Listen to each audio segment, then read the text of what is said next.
अगर आप UP DElEd के प्रथम सेमेस्टर की 8 विषयों की फ्री में गुणवत्तापूर्वक तैयारी करना चाहते हैं तो आप इस YouTube channel the GSB academy को सब्सक्राइब जरूर कर लें। अभी कभी वीडियो को लाइक करना बिल्कुल भी ना भूलें और इस वीडियो को पूरा अंत तक जरूर देखें, क्योंकि आज की वीडियो में हम लोग बात करने वाले हैं यूपी डीएलएड के बाल विकास विषय के महत्वपूर्ण बहुविकल्पी प्रश्नों के बारे में। इस सीरीज में हमारी सीरीज चल रही है बहुविकल्पी प्रश्नों की बाल विकास विषय की प्रथम सेमेस्टर की। इसमें 8 पार्ट कंप्लीट करा दिए जा चुके हैं और ये आपका 9वां पार्ट है। अगर आपने नहीं देखे हैं वो पार्ट आप वीडियो की लिस्ट में जाकर देख सकते हैं। तो चलिए शुरू करते हैं आज का अपना पार्ट 9 बाल विकास विषय के महत्वपूर्ण बहुविकल्पीय प्रश्न। तो क्वेश्चन देखते हैं।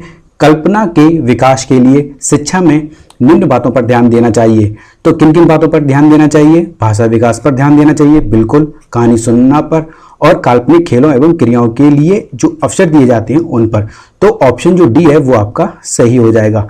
चलते हैं नेक्स्ट क्वेश्चन। थॉर्नडाइक ने क्या दिया है, कौन कौन से नियम दिए हैं ये पूछ रहा है। तो थॉर्नडाइक ने प्रभाव का भी नियम दिया है, अभ्यास का भी नियम दिया है और तत्परता का भी नियम दिया है, यानी कि ऑप्शन डी जो है वो आपका सही हो जाएगा। और ये आपका मोस्ट इंपॉर्टेंट क्वेश्चन है जो कि आपको अपने आने वाले एग्जाम में जरूर देखने को मिलेगा।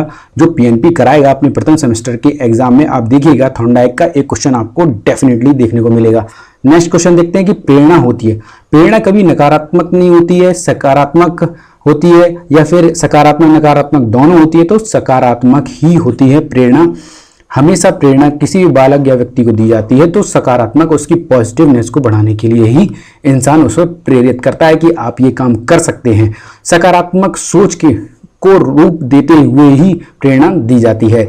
नेक्स्ट क्वेश्चन चलते हैं। अधिगम स्थानांतरण के सिद्धांत कौन कौन से हैं? तो मानसिक शक्तियों का जो सिद्धांत है और समान तत्वों का सिद्धांत, सामान्यीकरण का सिद्धांत, ये सभी अधिगम स्थानांतरण के सिद्धांत हैं। तो ऑप्शन जो डी है वो आपका करेक्ट आंसर हो जाएगा। नेक्स्ट क्वेश्चन देखते हैं।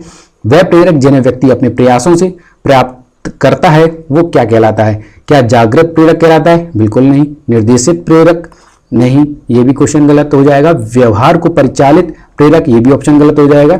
तो वह प्रेरक जिन्हें व्यक्ति अपने प्रयासों से प्राप्त करता है वह अर्जित प्रेरक कहलाता है। अपने नेक्स्ट क्वेश्चन पर।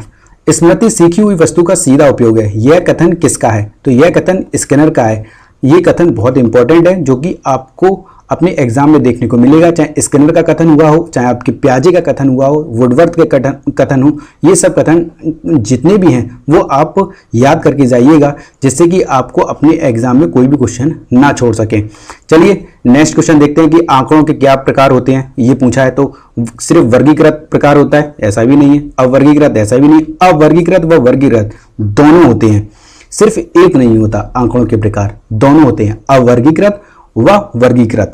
ठीक है, चलते हैं अब नेक्स्ट क्वेश्चन पे। बाल विकास के अंतर्गत निम्नलिखित आयु वर्ग है। तो बाल विकास जो है वो किस आयु वर्ग में आता है, उन्होंने ये क्वेश्चन अपना पूछा है। तो ये जो क्वेश्चन है वो 0 से लेकर 18 वर्ष तक की जो आयु वर्ग है वो बाल विकास के अंतर्गत आता है। अब चलते हैं अपने नेक्स्ट क्वेश्चन पर। बुद्धि का विकास लगभग पूर्ण हो जाता है। तो बुद्धि का जो विकास है वो आपका किशोरावस्था में लगभग पूर्ण हो जाता है। नवजात शिशु में हड्डियों की संख्या कितनी होती है? तो नवजात शिशु में हड्डियों की संख्या 270 होती है। और मोस्ट इंपॉर्टेंट क्वेश्चन है, ये भी क्वेश्चन आपको देखने को जरूर मिलेगा 100%। ठीक है, नेक्स्ट क्वेश्चन। सीखने को प्रभावित करने वाला सबसे महत्वपूर्ण कारक क्या होता है? तो सीखने को प्रभावित करने वाला सबसे महत्वपूर्ण कारक जो होता है वो रुचि होती है। रुचि ही सीखने को प्रभावित करती ही है। अगर आपकी किसी विषय में रुचि है तो आप उसे जल्दी सीखेंगे। अगर आपकी किसी विषय में रुचि नहीं है तो आप उसको उतनी जल्दी नहीं सीखेंगे जितना आपकी रुचि होते हुए किसी विषय को सीख सकते हैं। इसीलिए रुचि ही सीखने को प्रभावित का महत्वपूर्ण कारक है। और भी ये कारक हैं, लेकिन सबसे महत्वपूर्ण कारक जो पूछा था वो आपका ऑप्शन सी होगा। चलते हैं लास्ट क्वेश्चन पर। सीखने की सही परिभाषा क्या है? तो सीखने की क्या परिभाषा हो सकती है? आदेशों का पालन करना क्या सीखने की सही परिभाषा होगी? तो बिल्कुल भी नहीं। रटना सीखने की बिल्कुल भी सही परिभाषा नहीं होगी। सबसे सही परिभाषा जो इसमें होगी वो है अनुभव और प्रशिक्षण द्वारा व्यवहार में परिवर्तन करना। तो ये जो होता है वो सीखने की सही परिभाषा होती है। ये भी क्वेश्चन आपका इंपॉर्टेंट है, ये भी क्वेश्चन आपका पूछा जा सकता है। आई होप आपको ये वीडियो अच्छा लगा होगा। अगर आपको ये वीडियो अच्छा लगा हो तो आप इस वीडियो को ज़्यादा से ज़्यादा अपने सभी यूपी डीएलएड के व्हाट्सएप ग्रुप में, टेलीग्राम ग्रुप में और फेसबुक ग्रुप में शेयर जरूर करें। और हाँ, अगर आप यूपी डीएलएड के प्रथम सेमेस्टर की फ्री में 8 विषयों की गुणवत्तापूर्वक तैयारी करना चाहते हैं तो आप इस YouTube channel the GSB academy को सब्सक्राइब जरूर कर लें। अभी कभी और अगर आप द GSB एकेडमी के यूट्यूब चैनल को सुपर थैंक्स के थ्रू सपोर्ट करना चाहते हैं तो आप सुपर थैंक्स पे बटन पर जाकर आप द GSB एकेडमी के यूट्यूब चैनल को जरूर सपोर्ट करें और ज़्यादा से ज़्यादा आपको यूपी DLED के सभी सेमेस्टर की फ्री में गुणवत्तापूर्वक तैयारी कराई जा सके। वीडियो को लाइक भी